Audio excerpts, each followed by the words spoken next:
Hello friends, જય માતાજી, જય શ્રી કૃષ્ણ. સ્વાગત છે તમારું મારા કિચનમાં. તો ફ્રેન્ડ્સ, આજે આપણે બનાવીશું એકદમ હોટલમાં મળે તેવો એકદમ ટેસ્ટી અને ઠંડો થયા પછી પણ એકદમ સોફ્ટ અને છૂટો રહે એવા ઉપમાની રેસીપી, અને એ પણ એકદમ પરફેક્ટ માપ સાથે બનાવીશું. તો ફ્રેન્ડ્સ, વિડીયો બિલકુલ સ્કીપ નહીં કરતા, અને જો તમને મારી આ રેસીપી ગમે તો વિડીયોને લાઇક કરી વધુમાં વધુ ફ્રેન્ડ ગ્રુપમાં શેર કરજો. એ નવા વિડીયો જોવા માટે ચેનલને સબસ્ક્રાઈબ કરી બેલ આઇકોન બટન પ્રેસ કરી દેજો. ચાલો આપણે બનાવવાનું ચાલુ કરીએ. તો ઉપમા બનાવવા માટે અહીંયા મેં કડાઈ લઈ લીધી છે. તેમાં 1 ચમચી જેટલું ઘી એડ કરીશું. તમે તેલ પણ એડ કરી શકો છો. ત્યાર પછી તેમાં 1 કપ જેટલો ઝીણો રવો એડ કરીશું, અને ગેસની એકદમ મીડિયમ ફ્લેમ પર તેને રોસ્ટ કરીશું. આપણે રવાને તેનો કલર ચેન્જ થાય ત્યાં સુધી નથી શેકવાનો. તેમાંથી થોડી એવી સુગંધ આવવા લાગે ત્યાં સુધી તેને શેકીશું. ફ્રેન્ડ્સ, આપણે આ રવાને ગેસની એકદમ મીડિયમ ફ્લેમ પર જ શેકીશું, જેથી તેનો કલર પણ ચેન્જ ના થાય અને તે એકદમ સારી રીતે શેકાઈ પણ જાય. ફ્રેન્ડ્સ, અહીંયા ઉપમા બનાવવા માટે આપણે આ સ્ટેપ બિલકુલ સ્કીપ નથી કરવાનો. આનાથી જ ઉપમા એકદમ છૂટો બને છે. તો ગેસની એકદમ મીડિયમ ફ્લેમ પર આપણે રવાને 5 થી 7 મિનિટ માટે શેકી લીધો છે. રવો સરસ એવો શેકાઈ ગયો છે. તો આપણે ગેસની ફ્લેમ બંધ કરી દઈશું અને રવાને એક બીજા વાસણમાં કાઢી લઈશું.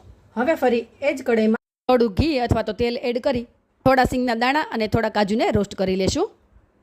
મેં કાજુના 2 ભાગ કરીને લીધા છે, તમે ટુકડા પણ લઈ શકો છો. હવે અહીંયા આપણે ગેસની એકદમ મીડિયમ ફ્લેમ રાખી 1 જ મિનિટ માટે તેને રોસ્ટ કરી લેશું. તો કાજુ અને સિંગના દાણા થોડા રોસ્ટ થઈ ગયા છે. હવે આપણે તેને કાઢી લઈશું. ફ્રેન્ડ્સ, કાજુ અને સિંગને આ રીતે રોસ્ટ કરીને એડ કરવાથી ઉપમામાં એકદમ ક્રન્ચી ટેસ્ટ આવે છે. હવે ફરી એ જ કઢાઈમાં 1 ચમચી જેટલી રાઈ એડ કરી દઈએ, અને 1 ચમચી જેટલી ચણાની દાળ એડ કરી દઈએ, અને 1 ચમચી જેટલી અડદની દાળ એડ કરી દઈશું. અને આ બંને દાળને ગેસની એકદમ લો ફ્લેમ પર થોડો કલર ચેન્જ થાય ત્યાં સુધી તેને થવા દઈશું. હવે અહીંયા મેં લીલા 2 મરચાંને આ રીતે મોટા પીસમાં કટ કરી લીધા છે, તે એડ કરી દઈશું, અને થોડા મીઠા લીમડાના પાન એડ કરી દઈશું, અને મિક્સ કરી લઈશું. હવે મેં 2 મીડિયમ સાઇઝની ડુંગળીને લઈને આ રીતે ઝીણી કટ કરી લીધી છે, તેને એડ કરી દઈશું. ડુંગળીનો થોડો કલર ચેન્જ થાય ત્યાં સુધી તેને થવા દેશું. ફ્રેન્ડ્સ, આ ઉપમા બનવામાં બિલકુલ સમય નથી લાગતો, તો તમે ગમે ત્યારે સવાર કે સાંજના નાસ્તામાં બનાવી શકો છો, અને બાળકોના લંચ બોક્સમાં પણ આપી શકો છો.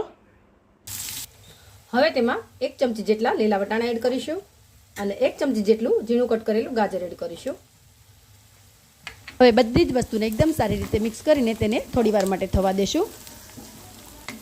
હવે અડધી ચમચી જેટલું ઝીણું ક્રશ કરેલું આદું એડ કરી દઈશું, અને 1 થી 2 મિનિટ માટે તેને થવા દઈશું. તો આપણા વેજીટેબલ સરસ એવા કૂક થઈ ગયા છે. તો હવે એડ કરીશું અડધી ચમચી જેટલી લીલા મરચાં અને ધાણાની ચટણી.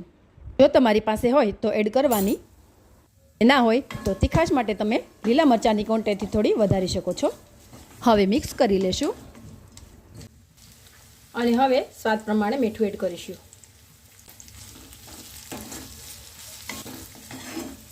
અને હવે એડ કરીશું પાણી.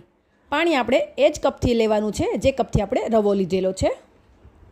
રવા અને પાણીના માપનું એકદમ ખાસ ધ્યાન રાખવાનું છે.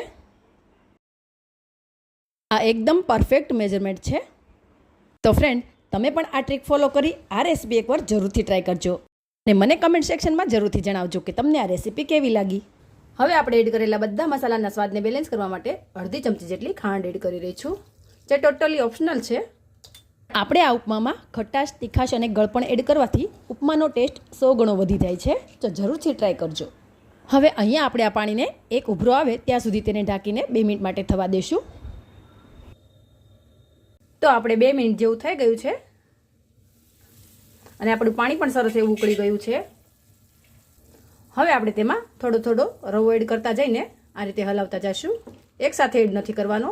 જો આપણે રવાને એકસાથે એડ કરીશું તો રવામાં લમ્સ થઈ જશે, એટલે કે ગાંઠો પડી જશે. એટલે આ રીતે ધીમે ધીમે એડ કરતા જઈને હલાવતા જવું.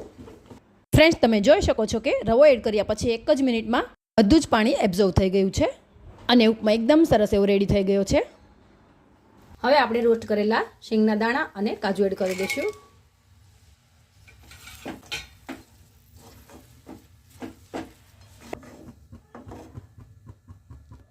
હવે આપણે આ ઉપમાને એકદમ ગેસની મીડિયમ ફ્લેમ પર 2 થી 3 મિનિટ માટે ઢાંકીને થવા દઈશું. તો 1 થી 2 મિનિટ થઈ ગઈ છે. આપણે ઉપમાને ખોલી લીલા ધાણા એડ કરીશું. અહીંયા મેં અડધા લીંબુનો રસ એડ કરેલો છે, જે હું નથી બતાવી શકી. હવે ઉપરથી આપણે 1 ચમચી જેટલું ઘી એડ કરી દઈશું, જેથી ઉપમા ઠંડા થયા પછી પણ એકદમ સોફ્ટ જ રહેશે. તો ફ્રેન્ડ્સ, જોતાં જ ખાવાનું મન થઈ જાય એવો એકદમ કલરફુલ, સોફ્ટ અને છૂટો બનીને રેડી થયો છે આપણો ઉપમા. તો તમે પણ આ રેસીપી એકવાર જરૂરથી ટ્રાય કરજો. હવે આપણે ઉપમાને નીચે ઉતારી લઈશું અને સર્વ કરી દઈશું. તો ફ્રેન્ડ્સ, તૈયાર છે આપણો એકદમ હોટલમાં મળે તેવો એકદમ ટેસ્ટી અને હેલ્ધી ઉપમાની રેસીપી. તો એકવાર ટ્રાય જરૂરથી કરજો. હાય ફ્રેન્ડ્સ, જય માતાજી, જય શ્રી કૃષ્ણ. ફરી મળીશું નવી રેસીપી સાથે. Thanks for watching.